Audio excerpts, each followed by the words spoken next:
After Kawhi Leonard left, a lot of people thought the Raptors would fall off. Some even suggested that they might have to blow it up and trade Serge Ibaka or Marc Gasol or even Kyle Lowry. But now the Raptors are 9-4, 4th in the Eastern Conference, and as a team, they're top 10 in both offensive and defensive rating. Fred VanVleet has been really good, and OG Anunoby returning from injury helped the Raps replace enough of Kawhi's defensive impact, but the Raptors are thriving, with Pascal Siakam taking a huge leap forward as a #1 option. No one has ever won back-to-back Most Improved Player of the Year awards, but Siakam might be the first to do it, and if he keeps this up, he might follow in Giannis' footsteps and become the second player ever to win Most Improved and MVP in his career.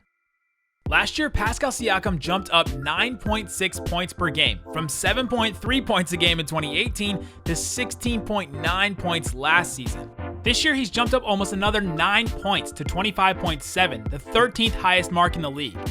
Obviously, with Kawhi gone and Lowry out for a few games, Siakam's shots per game and usage rate have skyrocketed. Siakam is taking 9 more shots per game this year, and his usage rate is up over 30% compared to 20.5% last year. Siakam is an extremely unique player. The term unicorn gets thrown around a lot, but very few players can do what he does. With Lowry out, the Raptors have been using Siakam as the point guard, bringing the ball up and initiating the offense. 6 to go in this first quarter. Siakam got the step. Nicely done by Pascal Siakam.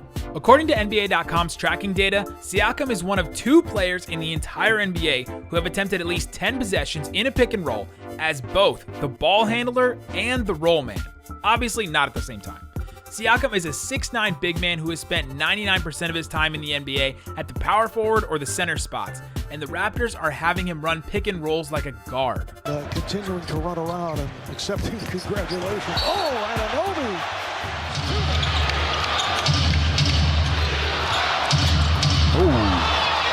Siakam. And on the other end of it, Siakam can set screens and roll like a normal big man too, but his options aren't limited to just layups or dunks. He can kick out like this, or he can pop out and hit jumpers, which we'll get to in a minute.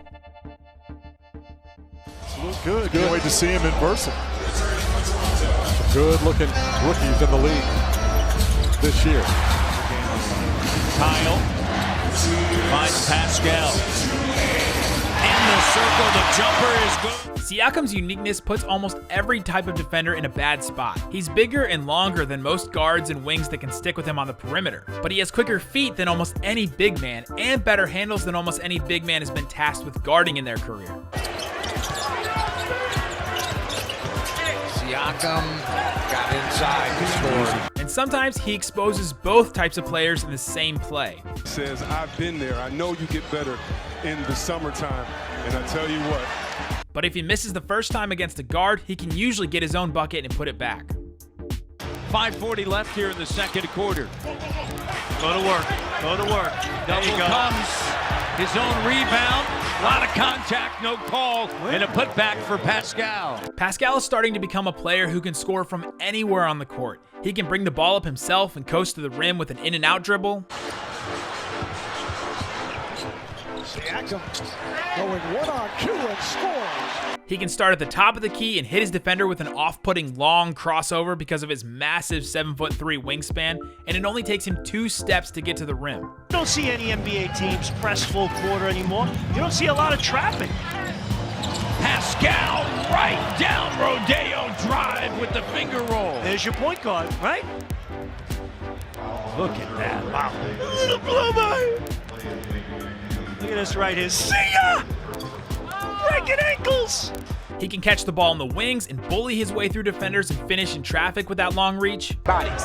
So right now, there should be someone right there where Nickeil Alexander-Walker is before. Howard, who loves to get on the offensive glass. Pascal. They're going to send a lot of defenders. How about that move? And he's starting to be able to stop just short of the rim and throw up a floater with a soft touch. That's never great. The Raptors are now late in the shot clock. Siakam down the lane.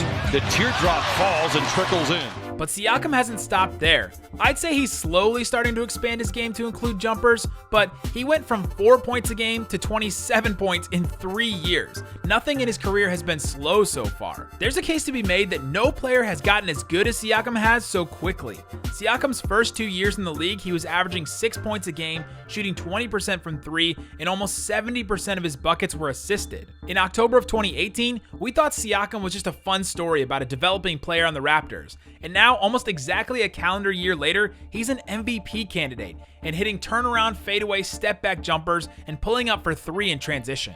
6 of 10 from 3. Hield is 5 of 7 from 3. Here's Pascal. Step back. Good. He's got 23. Game on the plane too, you know. It beats guts. It'll be Siakam. He'll get the roll. He can't miss, can he? Pascal Siakam.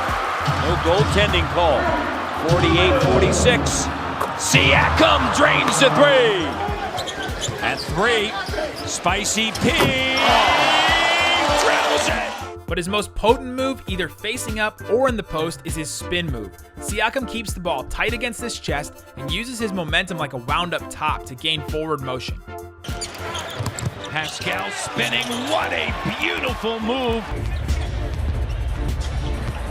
Siakam's just going to rise. In fact, on the finger roll. He uses this move like a post seal, where a player uses an opponent's position against them and rolls around their body until he's between his defender and the basket. But unlike a post seal, Siakam can get off this move from almost anywhere on the court. The taunts from the crowd. Siakam with a beautiful spin on Redick. You'd be mad like, man, we're never going to win again without you.